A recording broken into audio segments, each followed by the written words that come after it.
Good afternoon to all of you. I am Purnima Nim. I am a student of B.Pharm first year in Hajia Institute of Pharmacy.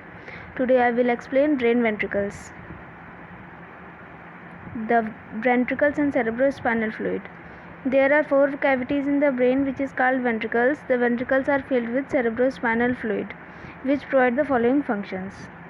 And the functions are: CSF absorbs physical shocks to the brain, CSF distributes nutritive materials to nervous tissues, and it also removes metabolic waste from nervous tissues. CSF provide a chemical stable environment to brain.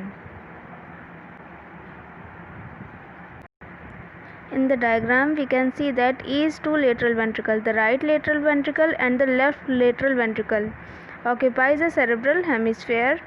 The third ventricle is connected with 2 lateral ventricle through foramen Monro. The fourth ventricle and central canal is connected with third ventricle through cerebral aqueduct.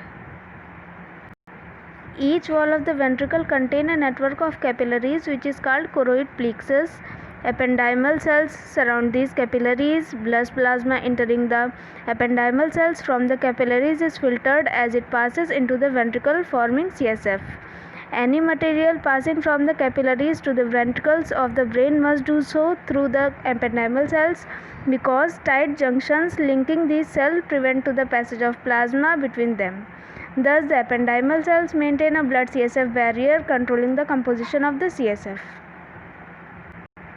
The CSF circulates from the lateral ventricle to the third and then fourth ventricle.